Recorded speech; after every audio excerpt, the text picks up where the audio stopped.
আমি যখন শুধু দেখি সেই অবস্থায় প্রকৃতি সমস্ত জগৎ সৃষ্টি করে।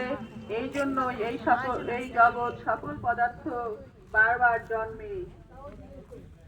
আমি মানুষ রূপে জন্ম লই, তাই মূর্খেরা সকল প্রাণীর ঈশ্বর রূপ আমার পরম ভাব না জানিয়া আমাকে অবজ্ঞা করে। এই মূঢ়দের আশা অন্য দেবতা শীঘ্র ফল দিবেন, এই রূপ আশা মিথ্যা কর্ম যাগযজ্ঞ ইত্যাদি মিথ্যা শাস্ত্র জ্ঞান বিশ্বাসঘাতে ক্ষিপ্ত।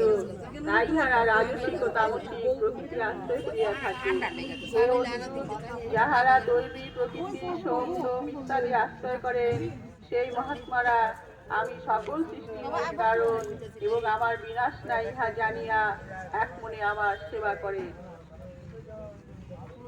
তাহারা সর্বদাই আমার নাম গুণকীর্তন করিয়া দৃঢ় সংকল্প হইয়া যত্ন করিয়া এবং ভক্তির সহিত আমাকে প্রণাম করিয়া সর্বদা মনোযোগের সহিত আমার উপাসনা করেন।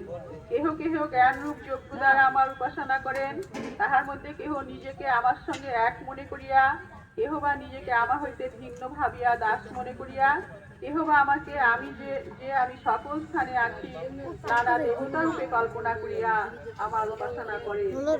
বেদ ও স্মৃতিতে যেসব যজ্ঞের কথা বলা আছে, আমি তাহাই, আমি সধা, আমি ঔষধ, আমি মন্ত্র, আমি যজ্ঞঘৃত, আমি অগ্নি, আবার আমি সব অগ্নিতে, সেই সব অগ্নিতে ঘৃত হোম।